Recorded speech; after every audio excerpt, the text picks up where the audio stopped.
How many different colors do you think I would have needed to make this painting? As a matter of fact, the only three colors that I had on my palette when I made this painting were blue and orange and white. And so if you thought that, then you were right. As you probably know by now, colors that are directly across from each other on the color wheel, such as blue and orange, or red and green, or yellow and purple, are complementary colors.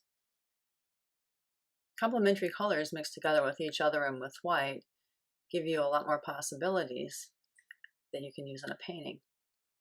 And it's important to know about those and to know how to use them.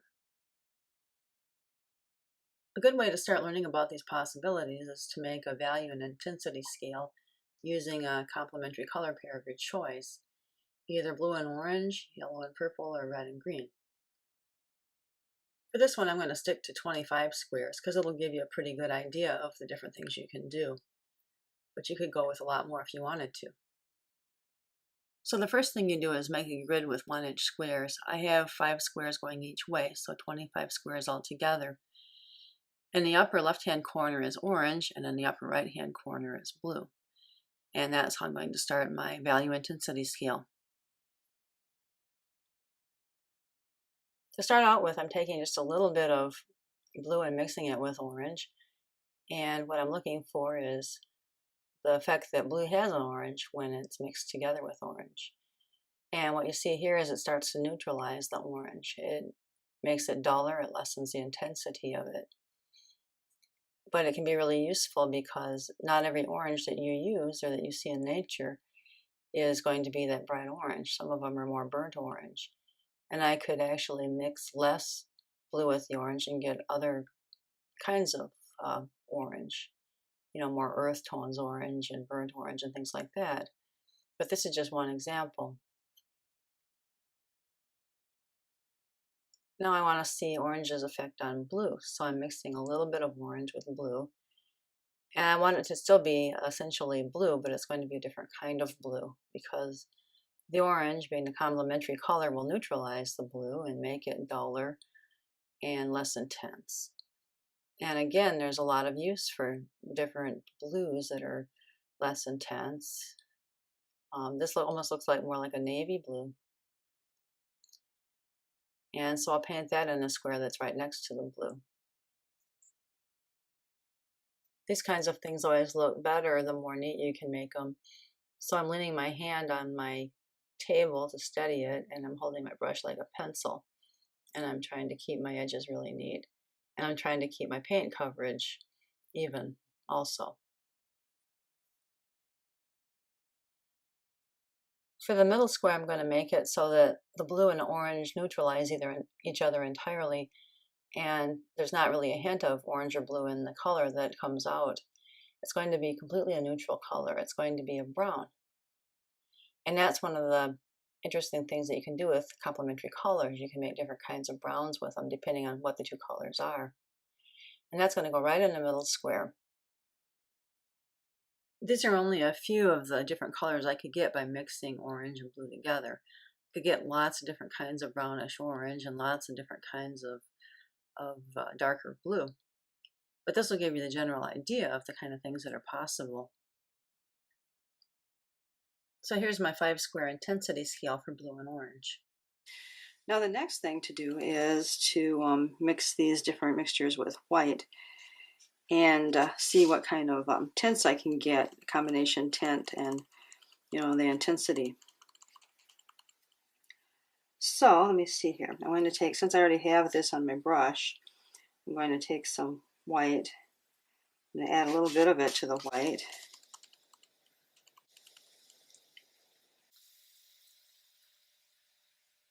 Kind of interesting. So this is going to be in my lightest square because it's got the most white in it. I'm trying to keep it all in one place. All right, so I'm going to start from here, and since what I want to do is get gradually darker, so I'm going to actually put my lightest one right up here. Then I'll add a little bit more of this mixture and try to get it a little bit darker. So white added to the color makes it lighter, but then when you add more of the other color, it makes it darker.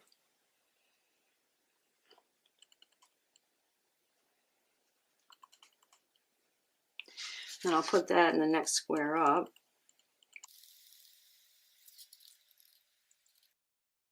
I've added a little bit more of that to the mixture that I've started with the white, and so now it's a little bit darker.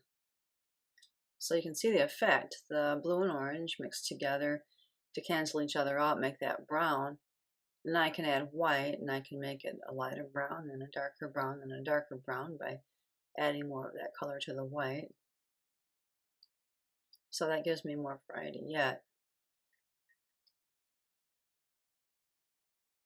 The next square should be lighter than that one and darker than that one, so I'm adding more. In fact, what I'm doing now is just taking my brush and mixing it in with the original brown that I made. And since there's white on it, that should be darker than my previous one and lighter than my original one. And it is. So here it is with white added to it. So many colors you can get from just 3 different colors. And the more you know about that, the more versatile you're going to be as a painter. Right now I'm mixing up more of my burnt orange color because I'm going to make that one be the next one that I add white to. And I'm adding a little bit more blue because it wasn't quite there yet. I'm hoping I'll have enough for this. I may not. I may have to mix more yet. And that's about the right color. So now I'm going to mix a little bit of it with white. It always works better when you're making a tint scale to take the color and mix it with white than the other way around. The other way around takes so long to make a change. So this is going to be my lightest value, and it's going to go on the bottom, like my first square in my tint scale from the one before. And so it's going to go right here. And so that's a lot lighter than the original one.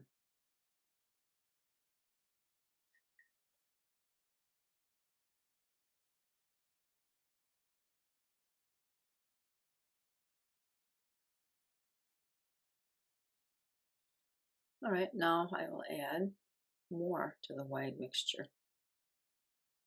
Just a little bit at a time, because I want it to get noticeably darker, but not all the way darker, because I want to see if I can get 2 other colors. And that one wasn't quite dark enough. I tested it, and I want it to be noticeably darker. So I'll add this. And let's see where that gives me. Okay, that will work.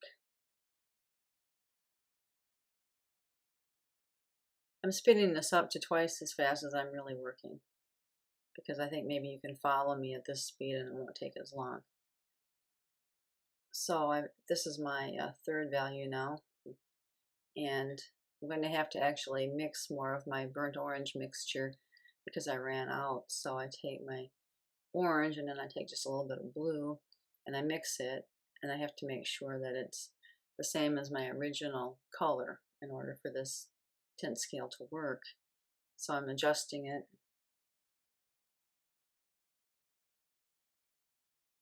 And now I'm adding it to my mixture that has my white in it. And here's my 2nd darkest value, but it's still not dark enough yet, at least not to satisfy me. So there we go. So now it's a little bit darker than the original, a little bit lighter than the one before it. Now I'm taking this grayish blue mixture that is at the top of this 4th column over, and I'm adding a little bit of that to white and putting that down here. And now I get a little bit more of that grayish blue and mix it in. And I want it to be noticeably darker than the one that I just did. So let's See if it is. Yes, it is. Okay, so this is a little bit darker.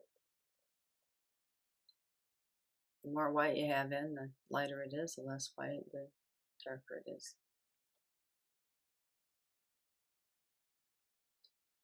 Okay, and a little bit more of that blue yet. And so I want it to be noticeably darker, and it is.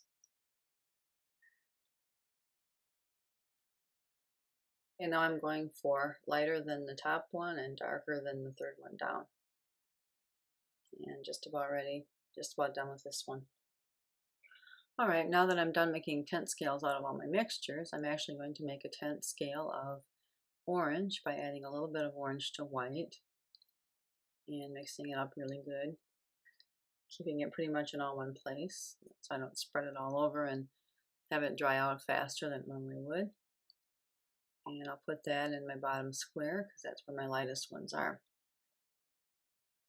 And then you can probably guess the rest of the process. I just keep adding more orange and then painting the next square up, make sure that it's noticeably darker, and then paint it in that square. And now I can hurry it up even more. I'm doing my blue tint scale now by adding a little bit of blue to this white. And I'll continue until I get it all the way up to the top like I did the other ones. So this exercise will give you some idea of all of the possibilities that you can have with just 3 colors, 2 complementary colors and white. And here's a picture of my tint and intensity scale just as I'm finishing it up. So now it's your turn to try it.